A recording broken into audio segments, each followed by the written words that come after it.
عندنا كتاب حفيظ.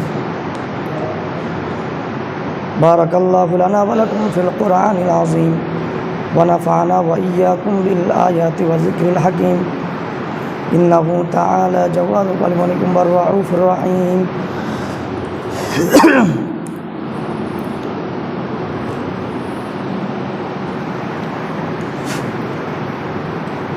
الحمد لله وحده والصلاة والسلام على من لا نبي بعده. وقال سبحانه وتعالى يا أيها الذين آمنوا أطيعوا الله وأطيعوا الرسول ولا تبطلوا أعمالكم. الآية. عن ابن عمر رضي الله تعالى عنه قال بينما نحن جلوس عند رسول الله صلى الله عليه وسلم ذات يوم إذا طلع علينا رجل شديد بياض الثياب شديد سواد الشعر لا يرى عليه أثر السفر ولا يعرفه منا أحد حتى جلس إلى النبي صلى الله عليه وسلم. Raul Mishkat ও তিরমিজি।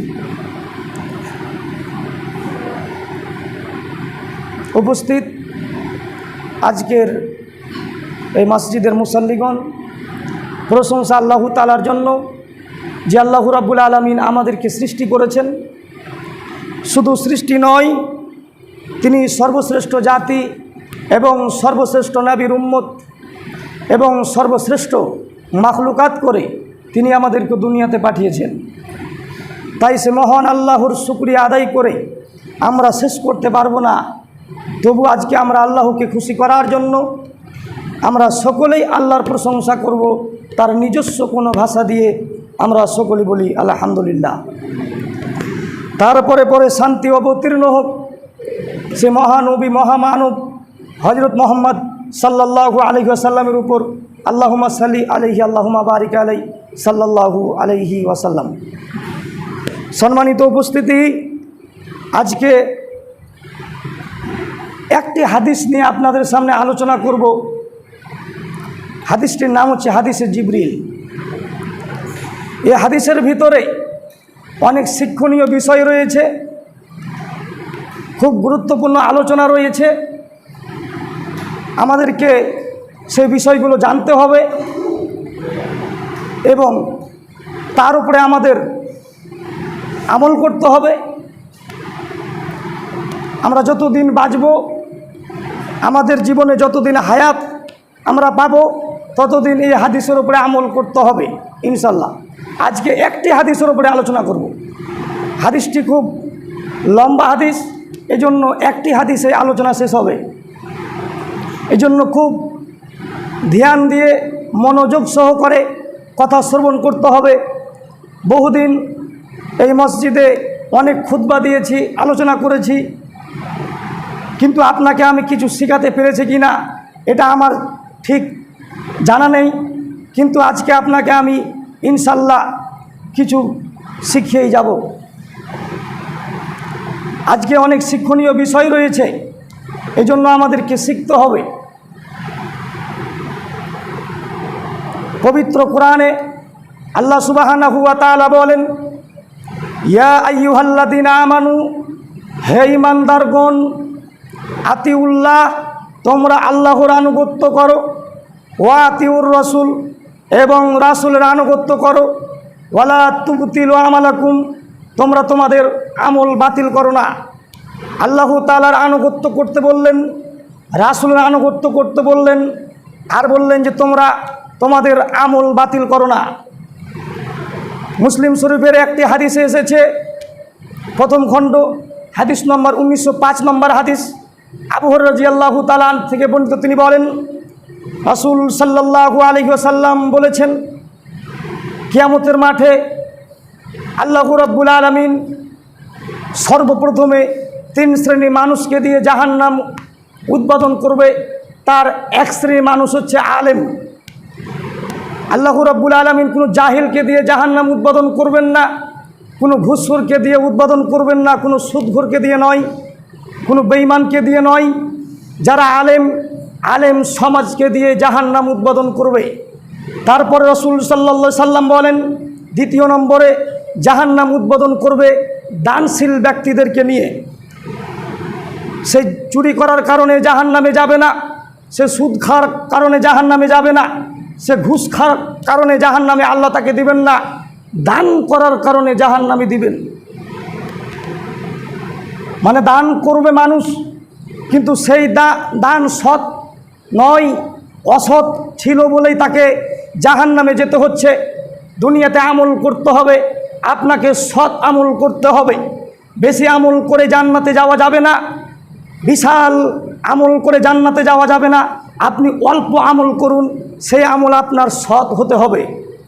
সেই ব্যক্তি দান করেছিল, কোটি কোটি টাকা দান করেছিল, কিন্তু তার দান সৎ ছিল না, তার আমল সৎ ছিল না বলেই তাকে দান করার কারণেও, ইবাদত করার কারণেও তাকে জাহান্নামে যেতে হচ্ছে, আমল সৎ না থাকার কারণে। তাহলে আপনাকে আমল করতে হবে, সে আমল সৎ।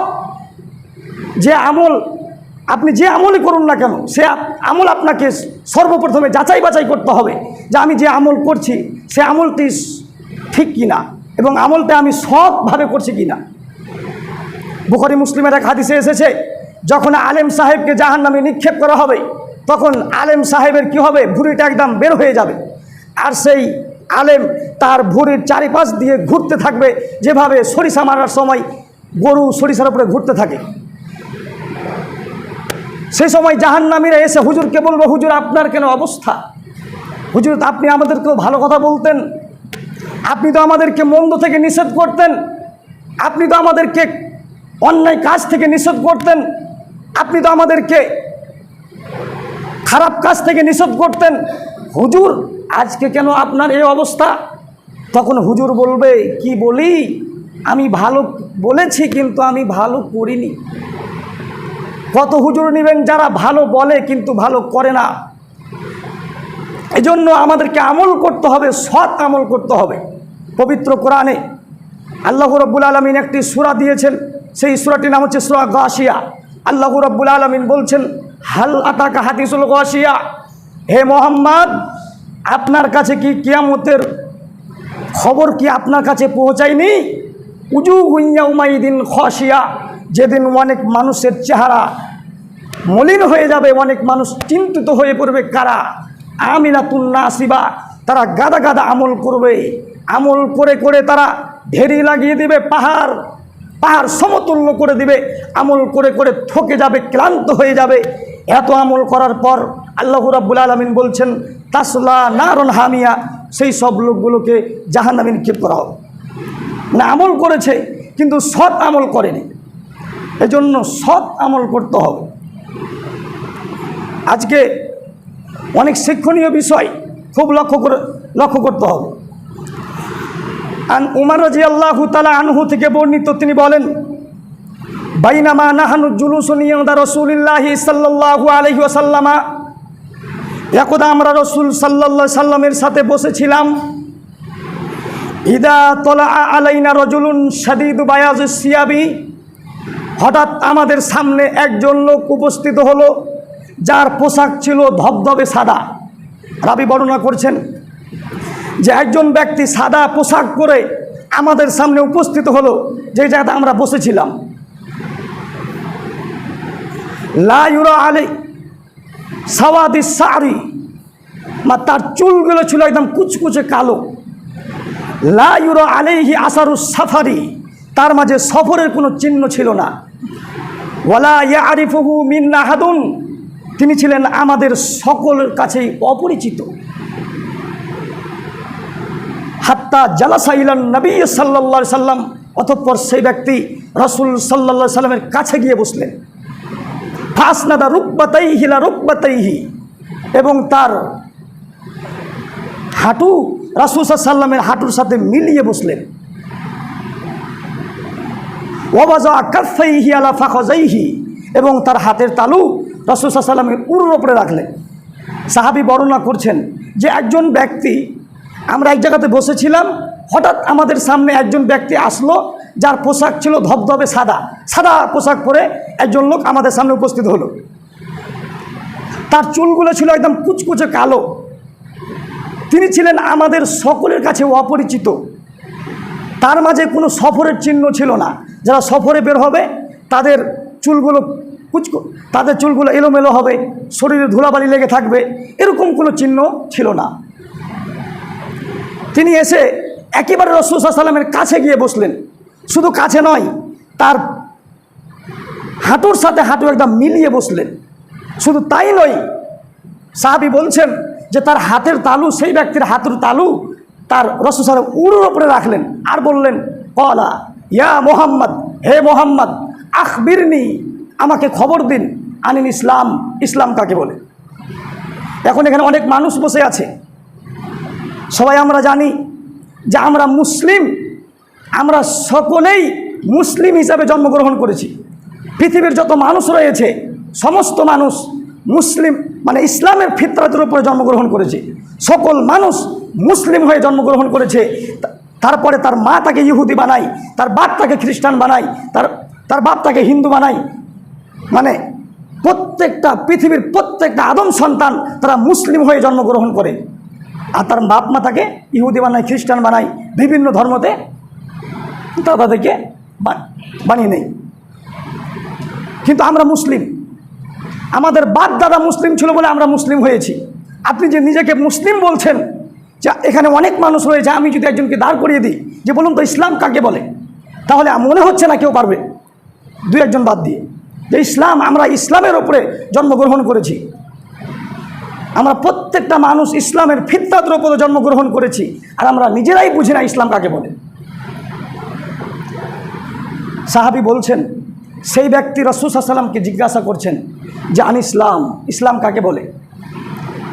রাসূল সাল্লাল্লাহু আলাইহি ওয়াসাল্লাম বলছেন, আল ইসলামু, ইসলাম হচ্ছে আশহাদু আল্লা ইলাহা ইল্লাল্লাহ ওয়া আন্না মুহাম্মাদুর রাসূলুল্লাহ, তুমি সাক্ষ্য দিবে যে আল্লাহ ব্যতীত কোনো মাবুদ নেই, এবং তুমি আরও সাক্ষ্য দিবে যে মুহাম্মদ সাল্লাল্লাহু আলাইহি ওয়াসাল্লাম আল্লাহর রাসূল। তারপরে কি করবে, ওয়া তুকিমুস সালাত, তুমি সালাত কায়েম করবে, ওয়া তুতিয়াজ যাকাত, এবং তুমি যাকাত প্রদান করবে, অত সুমু রামাজানা, এবং রমজান মাসে সিয়াম পালন করবে, অত হাজ্জাল বাইতা মান ইসতাতা ইলাইহি সাবিলা, সমর্থ থাকলে আল্লাহর রাস্তায় হজ সম্পাদন করবে। 5টি জিনিসকে ইসলাম বলে, মনে রাখুন, 5টি জিনিসকে ইসলাম বলে। এই জিনিস আপনাকে মনে রাখতে হবে, কেন আপনি মুসলিম। এক, সাক্ষ্য দেওয়া যে আল্লাহ ব্যতীত কোনো মাবুদ নেই, একমাত্র ইবাদতের যোগ্য, ইবাদত পাওয়ার একমাত্র হক রাখেন আল্লাহ সুবহানাহু ওয়া তাআলা। পৃথিবীর কোনো পীর, পৃথিবীর কোনো বুজুর্গ, পৃথিবীর কোনো ওলি ইবাদত পাওয়ার হক রাখে না একমাত্র আল্লাহ ব্যতীত, এটা বিশ্বাস রাখতে হবে। এবং মুহাম্মদ সাল্লাল্লাহু আলাইহি ওয়াসাল্লাম হচ্ছেন আমাদের রাসূল, তিনি নবী, এটা আমাদের প্রতি বিশ্বাস রাখতে হবে। একটা হচ্ছে, 2 নম্বর হচ্ছে সালাত আদায় করতে হবে। 3, যাকাত দিতে হবে। 4, রমজান মাসে সিয়াম পালন করতে হবে। 5, হজ সম্পাদন করতে হবে, হজ করতে হবে সমর্থ থাকলে। 5টা জিনিসকে ইসলাম বলে। রাসূল সাল্লাল্লাহু আলাইহি ওয়াসাল্লামের কথাগুলো বলতে না বলতেই সেই ব্যক্তি বলছেন যে ক্বালা সাদাক্তা, আপনি সত্য বলেছেন। ফাআজিবনা লাহু, সাহাবীরা বলছেন আমরা আশ্চর্য হয়ে গেলাম। ইয়াসদুকু ওয়া ইয়াসআলু ওয়া ইয়াতাসাদ্দাকু, আর তিনি প্রশ্ন করছেন, আবার তিনি বলছেন যে সত্য, আপনি সত্য বলেছেন। আপনি আমাকে কোনো জিনিস জিজ্ঞাসা করছেন যে হাযা মসজিদুন আম মাদ্রাসাতুন, এটি কি মসজিদ না মাদ্রাসা? আমি বললাম এটি মসজিদ, আর আপনি বলছেন হ্যাঁ ঠিকই বলেছো। মানে আপনি জানেন, জানার পর আপনি জিজ্ঞাসা করছেন যে এটা মসজিদ না মাদ্রাসা। তা আমার উত্তর দেওয়ার না দিতেই আপনি বলছেন হ্যাঁ আপনি ঠিকই বলেছেন। তা আমার তো একটু রাগ হবে যে সে জানছে তারপর আমাকে প্রশ্ন করছে, তো সে ব্যক্তি কে? আবার সে লোকটি জিজ্ঞাসা করছে, ইয়া মোহাম্মদ, হে মোহাম্মদ, আখবিরনি, আমাকে খবর দিন, আনিল ঈমান, ঈমান কাকে বলে। এর আগে আমরা ইসলাম জানলাম যে ইসলাম কাকে বলে, এখন ঈমান। সে একজন অপরিচিত ব্যক্তি রাসূল সাল্লাল্লাহু আলাইহি ওয়াসাল্লামকে প্রশ্ন করছেন এই হাদিসের ভিতরে, জানি ঈমান, ঈমান কাকে বলে। রাসূল সাল্লাল্লাহু আলাইহি ওয়াসাল্লাম বলছেন আন তুমিনা বিল্লাহ, তুমি বিশ্বাস করবে আল্লাহর প্রতি, ওয়া মালাইকাতিহি, এবং ফেরেশতাদের প্রতি, ওয়া রসুলিহি, সমস্ত নবী রসুলদের প্রতি, ওয়া কুতুবিহি, আসমানি যত কিতাব, আসমানি যত গ্রন্থ রয়েছে সমস্ত কিতাব সমূহের প্রতি, ওয়াল ইয়াউমিল আখিরি, কিয়ামত দিবসের প্রতি, ওয়া তুমিনা বিল কদরি খায়রিহি ওয়া শাররিহি, তাকদীরের ভালো মন্দের প্রতি। 6টি জিনিসকে বিশ্বাস করার নাম হচ্ছে ঈমান। আর যেগুলি হচ্ছে অদৃশ্য, যেগুলো আমরা কেউ দেখিনি, মানে ঈমান হচ্ছে যেগুলো আমরা দেখতে পাই না সেগুলিকে বিশ্বাস করার নাম হচ্ছে ঈমান। আল্লাহকে আমরা কেউ দেখিনি, ফেরেশতাদেরকে আমরা কেউ দেখিনি, শুধু কোরআন বাদ দিয়ে তাওরাত, জাবুর, ইনজিল যতগুলো আসমানি কিতাব এসেছিল আমরা কেউ দেখিনি। নবী রাসূলদেরকে আমরা কেউ দেখিনি। মরার পরে যে জীবন হবে সেটাও আমরা কেউ জানি না। তাকদীর যে আমাদের ভালো রয়েছে না খারাপ রয়েছে সেটা আমরা জানি না। এই যে 6টি জিনিস অদৃশ্য, যেগুলো মানুষ দেখা যায় না, সেগুলিকে মনে একমাত্র বিশ্বাস করার নাম হচ্ছে ঈমান। তাহলে 6টি জিনিসকে বিশ্বাস করার নাম হচ্ছে ঈমান। যখন এই প্রশ্ন করা হয়েছে, লোকটি আবার বলছেন যে কলা সদাক্তা, আপনি সত্য বলেছেন। আবার প্রশ্ন করছেন আখবিরনি, ধৈর্য হারাবেন না, একটাই হাদিসে আজকে আলোচনা শেষ হবে বলেছি, অনেক লম্বা হাদিস, অনেক মেন বিষয়গুলো এখনো পড়ে আছে।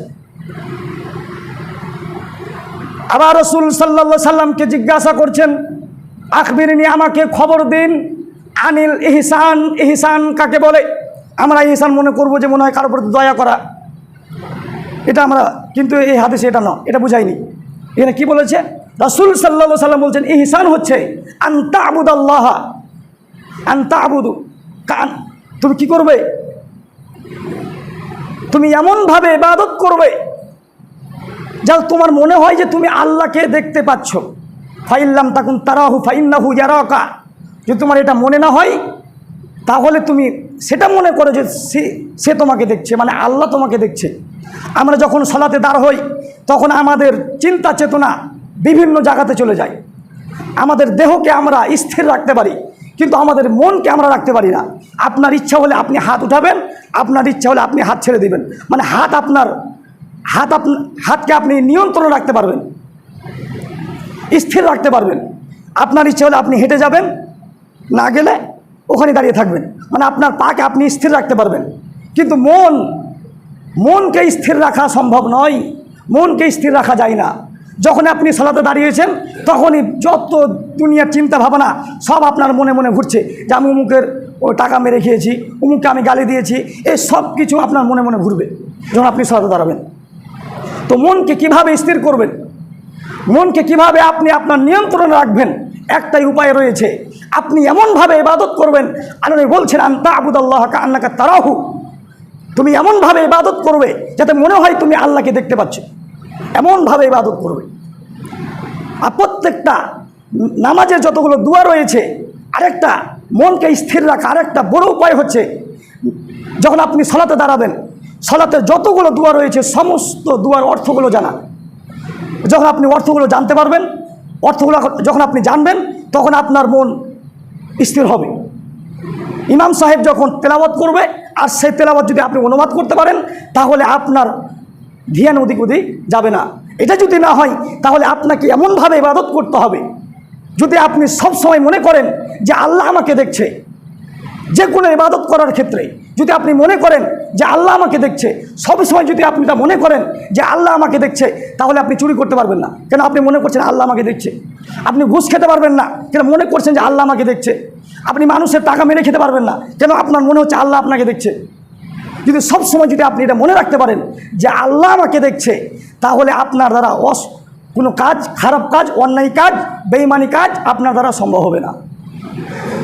যদি এটা না মনে হয়, যদি আল্লাহ বলছেন এটাও যদি মনে না হয়, ফাইন্না কালাম তারাহু ফাইন্না লাম ইয়ারাকা, তুমি এটা মনে করো যে আল্লাহ তোমাকে দেখছে, এটা মনে করো, তাহলে এটা হচ্ছে ইহসান। 1 নম্বরে সেই অপরিচিত ব্যক্তি বললেন যে ইসলাম কাকে বলে, ইসলামের কথা বললেন, তারপর বলে ঈমান কাকে বলে, তারপর বলে ইহসান কাকে বলে। 3 নম্বর প্রশ্ন হয়ে গেছে। আবার প্রশ্ন করছে ইয়া মোহাম্মদ, হে মোহাম্মদ, আখবিরনি, আমাকে খবর দিন, আনিসা, কিয়ামত কখন হবে, কিয়ামত কখন হবে বলুন। রাসূল সাল্লাল্লাহু আলাইহি সাল্লাম বলছেন মাল মাসউলু আনহা বিআলামা মিনাস সাইলি, জিজ্ঞাসাকারীর চাইতে যাকে জিজ্ঞেস করা হচ্ছে তিনি অধিক জানেন না। তিনি বলছেন যে আপনি যে আমাকে জিজ্ঞাসা করছেন যে আপনার থেকে আমি বেশি জানি না। মনে মনে ভাবুন তো লোকটা কে হতে পারে। আল্লাহ নবী বলছেন যে আপনি আমাকে জিজ্ঞাসা করছেন কিন্তু আমি তো আপনার থেকে আমি বেশি জানি না। তখন লোকটি আবার বললেন, ক্বালা ফাখবিরনি, আমাকে খবর দিন, আন আমারতিহা, কিয়ামতের কিছু নিদর্শনের কথা বলুন। তখন রাসূল সাল্লাল্লাহু আলাইহি সাল্লাম বলছেন, ওয়া আন তারাল হুফাতাল, রাসূল সাল্লাল্লাহু আলাইহি সাল্লাম বলছেন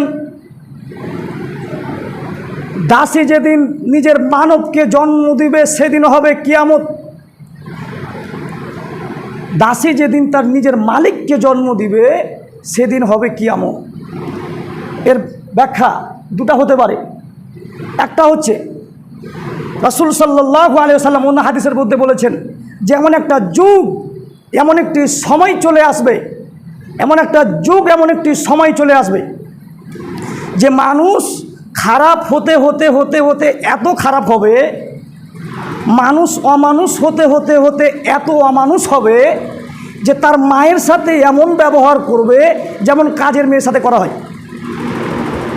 এই জন্য আমাদের পশ্চিম বাংলার একজন আলেম, নাম হচ্ছে বদরুদ্দোজা নাদবী, তিনি একটি কথা বলেছেন যে তোমরা কি জিন্দাই জাহান্নামী দেখতে চাও?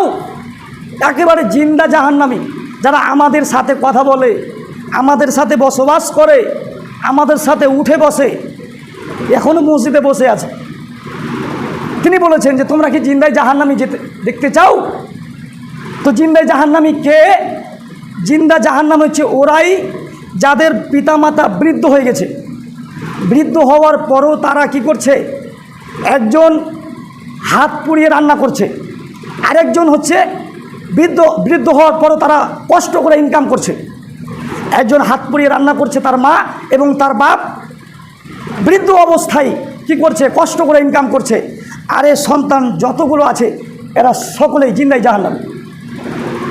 এখন আপনি মনে করুন যে আপনি আপনার মায়ের সাথে কীভাবে ব্যবহার করছেন। আপনি তো জিন্দাই জাহান্নামী যদি আপনি আপনার পিতামাতাকে না দেখেন। অন্য হাদিসে রাসূল সাল্লাল্লাহু আলাইহি সাল্লাম বলেছেন ওরা ধ্বংস হয়ে যাক, ওদের নাক একদম মাটির সাথে মিশিয়ে যাক, ওরা ধ্বংস হয়ে যাক যারা বৃদ্ধ পিতামাতাকে পেল তারপরও জান্নাত কিনতে পারল না। আপনি আপনার পিতামাতাকে পেলেন কিন্তু আপনি জান্নাত কিনতে পারলেন না, আপনি ধ্বংস হয়ে যাক। আপনার প্রতি রাসূল সাল্লাল্লাহু আলাইহি সাল্লাম লানত করে গেছেন, আপনার প্রতি বদদুয়া করে গেছেন। রাসূল বলছেন যে সেদিন হবে কিয়ামত যেদিন দাসী তার মালিককে জন্ম দিবে, মানুষ তার মায়ের সাথে এমন ব্যবহার করবে, এমন খারাপ ব্যবহার করবে যেমন কাজের মেয়ের সাথে করা হয়। রাসূল সাল্লাল্লাহু আলাইহি ওয়াসাল্লাম আরও বলছেন ওয়া আন তারাল হুফাতাল উরাতাল আলাতা রিয়া আশ-শাইয়াতা তাওয়ালুনা ফিল বুনিয়ানি, যাদের শরীরে কাপড় ছিল না, যাদের পায়ে জুতা ছিল না, যাদের সম্পদ ছিল না, যারা নগ্ন অবস্থায় খালি পায়ে মাঠে ছাগল চড়াতো, সেই সব লোকগুলা বিশাল বিশাল অট্টালিকা তৈরি করবে আর তারা গর্ব অহংকার করবে। সেদিন হবে কিয়ামত। আজ থেকে 20 বছর আগে যারা ভিখারি ছিল, যার বাপের কিছুই ছিল না, আজকে তারা অনেক বড় হয়ে গেছে। দেখুন আজকে রাসূল সাল্লাল্লাহু আলাইহি ওয়াসাল্লাম অন্য হাদিসে আরও বলেছেন যেমন একটা যুগ, এমন একটি সময় চলে আসবে, সেই সময় মানুষ দান নিয়ে নিয়ে রাস্তায় ঘুরবে, কিন্তু দান নেওয়ার মতো পৃথিবীতে কোনো মানুষ পাবে না, দান নেওয়ার মতো কেউ থাকবে না। মানে অত হাদিস থেকে বোঝা যায় দিন যত যাবে মানুষের অর্থ সম্পদ তত বেশি হবে, দিন যত যাবে মানুষের টাকা পয়সা তত বেশি হবে, দিন যত যাবে মানুষের গাড়ি বাড়ি তত বেশি হবে। এজন্য আল্লাহ নবী বলছেন সেদিন হবে কিয়ামত যাদের পরনে কাপড় ছিল না, যাদের পায়ে জুতা ছিল না, যাদের কোনো সম্পদ ছিল না, সেই সব লোকগুলা যারা মাঠে ছাগল চড়াতো, একেবারে নিম্ন শ্রেণীর মানুষ ছিল, তারাই বিশাল বিশাল অট্টালিকা তৈরি করবে, বিশাল বিশাল বিল্ডিং তৈরি করে তারা গর্ব অহংকার করবে। সেদিন হবে কিয়ামত। তাহলে এই হাদিসের ভিতরে দুইটি জিনিসের আলামত কথা বলা হয়েছে, অন্য হাদিস অনেক রয়েছে। একটা হচ্ছে তার পিতামাতা সন্তান তার মায়ের সাথে এমন ব্যবহার করবে যেমন কাজের সাথে করা হয়, কাজের মেয়ের সাথে করা হয়। 2 নম্বর হচ্ছে এই কলা। তখন সাহাবী বলছেন ফালা, সাহাবী বলছেন যে কলাই সুম্মা ইন তালাকা, তারপর লোকটি চলে গেলেন। যে লোকটি এসেছিল রাসূল সাল্লাল্লাহু আলাইহি ওয়াসাল্লাম প্রশ্ন করছিল, সে লোকটি চলে গেল। ফালা বিস্তু মালিয়ান, আমি কিছুক্ষণ অপেক্ষা করলাম। সুম্মা কলালি, উমর যখন বলছেন যে তখন রাসূল সাল্লাল্লাহু আলাইহি ওয়াসাল্লাম আমাকে বলছেন, আমাকে যে ইয়া উমার, হে উমার, আতাদরি মানিস সাইলু, তুমি কি জানো প্রশ্নকারী ব্যক্তি কে ছিল? কুলতু, আমি বললাম আল্লাহু ওয়া রাসূলুহু আলাম, আল্লাহ এবং তার রসুল ভালো জানেন। কলা, তিনি বললেন, রাসূল সাল্লাল্লাহু আলাইহি ওয়াসাল্লাম বললেন ফাইন্নাহু জিবরিল, তিনি ছিলেন জিবরিল। আতাকুম ইউআল্লিমুকুম দীনিকুম, তিনি তোমাদেরকে দ্বীন শিক্ষা দেওয়ার জন্য এসেছিলেন। তাহলে এতক্ষণ যে ব্যক্তির কথা বললাম, যে একজন ব্যক্তি ধবধবে সাদা পোশাক পরে এসেছিল, তার চুল ছিল কুচকুচে কালো, তার মাঝে সফরের কোনো চিহ্ন ছিল না, তাকে আমরা কেউ চিনতাম না, তিনি চিনা নাই জানা নাই একজন ব্যক্তি রাসূল সাল্লাল্লাহু আলাইহি ওয়াসাল্লামের কাছে গিয়ে বসলেন। শুধু কাছে নয়, টাকনুর হাঁটুর সাথে হাঁটু মিলিয়ে বসলেন এবং তার হাতের তাল রাসূল সাল্লাল্লাহু আলাইহি ওয়াসাল্লাম উরুর উপরে রাখলেন আর প্রশ্ন করলেন এতগুলো। সে লোকটি কে ছিল? সে লোকটি ছিল জিবরিল। মানে রাসূল জিবরিল আলাইহিস সালাম মানুষের রূপ নিয়ে সাহাবীদের সামনে আসতেন, এই হাদিসে প্রমাণ হয়। তাহলে আমাদেরকে এই হাদিসের ভিতরে অনেকগুলো শিক্ষা আমরা পেলাম। যখন আমরা মাজলিসে বসবো, এখানে বসারও আদবের কথা বলা হয়েছে, যে তাসাহুদে আমরা যেভাবে বসি সেভাবে যখন আমরা কোনো মজলিসে যখন আমরা বসবো সেভাবে বসতে হবে। সাহাবীরা সে হাদিসে এটাই প্রমাণ পাওয়া যাচ্ছে যে হাঁটুর সাথে হাঁটু মানে তাসাহুদে যেভাবে বসেছিল সেভাবে রাসূল সাল্লাল্লাহু আলাইহি ওয়াসাল্লাম বসেছিলেন, সাহাবীরা সেভাবেই বসতেন। এই জন্য আমরা যখন ক্লাসে বসি শিক্ষকের সামনে, তখন আমরা সেভাবেই বসি। এজন্য ইসলাম আমাদেরকে মনে রাখতে হবে, ঈমান মনে রাখতে হবে, ইহসান কাকে বলে মনে রাখতে হবে, আর কিয়ামত কী কী হবে এটা তো জানলাম। আরেকটি হাদিস আমি বলবো, শেষ করে দেব। রাসূল সাল্লাল্লাহু আলাইহি সাল্লাম বলছেন যে এমন একটা যুগ, এমন একটি সময় চলে আসবে, সেই সময় মানুষ কি করবে না, সেই সময় মানুষ বিবেচনা করবে না সে কোন পথে উপার্জন করছে, হালাল পথে উপার্জন করছে না হারাম পথে। ইবনে উমর রাদিয়াল্লাহু তাআলা আরেকটি হাদিস বর্ণনা করছেন, তিনি বলছেন যে ইন্নাল হালালা বায়্যিনুন ওয়া ইন্নাল হারামা বায়্যিনুন, নিশ্চয়ই হালাল সুস্পষ্ট এবং হারাম সুস্পষ্ট। ওয়া বাইনাহুমা উমুরুন মুস্তাবিহাতুন লা ইয়ালামুহুন্না কাসীরুম মিনান নাস, এই দুয়ের মাঝে অনেক সন্দেহযুক্ত বিষয় রয়েছে যা পৃথিবীর অনেক মানুষই যাতে জানে না। ফামান ইত্তাকা সুবহাতি ফাকাদ ইস্তাবরা লিদীনিহি ওয়া ইরজিহি, যে ব্যক্তি সন্দেহ বিষয় থেকে দূরে থাকলো, সেই ব্যক্তি তার দিনকে পবিত্র রাখলো, সে তার মান সম্মানকে রক্ষা করলো। মানে দুনিয়াতে এমন কিছু বিষয় রয়েছে যেগুলি হালাল না হারাম সন্দেহের মধ্যে পড়ে আছে। যদি আমি বলি যে পান খাওয়া হারাম, পান খাওয়া কিন্তু হারাম না, আমি বলছি কেন, যে পৃথিবীর যত মানুষ জর্দা খায় পানের সাথে মিশিয়ে খায়, জর্দা এমনি কেউ খায় না। তো এই জর্দা খাওয়া তাক হালাল কে করলো? পান করলো, মানে সহযোগিতা করছে, মানে এটা সন্দেহের মধ্যে পড়ে আছে। আমি বুঝালাম বললাম যে সন্দেহের মধ্যে পড়ে আছে। পৃথিবীতে অনেক বিষয় রয়েছে যেগুলি সন্দেহের মধ্যে পড়ে আছে। আমি বলছেন যে ব্যক্তি সন্দেহের বিষয় থেকে দূরে থাকলো, সেই ব্যক্তি নিজের দিনকে পবিত্র রাখলো এবং নিজের মান সম্মানকে বাঁচিয়ে রাখলো। ওমান ওয়াকা আফিস সুবহাতি ওয়াকা আফিল হারামি, আর যে ব্যক্তি এই হারামের সন্দেহের মধ্যে পতিত হলো, সে ব্যক্তি হারামের মধ্যে পতিত হলো। যে জায়গাতে সন্দেহ রয়ে যাচ্ছে সেই জায়গাতে ঢোকা যাবে না। আর যে ব্যক্তি সন্দেহের মধ্যে ঢুকে যাবে সেই ব্যক্তি কার মতো? রাসূল বলেছেন কাররাই ইয়ারআ হাওলাল হিমা ইউসিকু আন ইয়ারতা ফিহি, ওই ব্যক্তি সেই রাখালের মতো, যে রাখাল তার পশুগুলোকে নিষিদ্ধ চরণভূমির আশেপাশে চড়াই, আর তাই আশঙ্কা করে যে তার পশুগুলো নিষিদ্ধ চরণভূমির মধ্যে ঢুকে যাবে। তিনি বলছেন যে কিছু বাদশার, প্রত্যেক রাজা বাদশার কিছু নিষিদ্ধ চরণভূমি রয়েছে, সেগুলিতে তারা ব্যতীত কেউ প্রবেশ করতে পারে না। আর আল্লাহর চরণভূমি রয়েছে, মানে আল্লাহর কিছু নিষিদ্ধ চরণভূমি রয়েছে, নিষিদ্ধ এলাকা রয়েছে, যেগুলিতে কেউ ঢুকতে পারবে না। সেটা কি? সেটা হচ্ছে হারামদায়ক বস্তু, মানে হারামে ঢুকা যাবে না।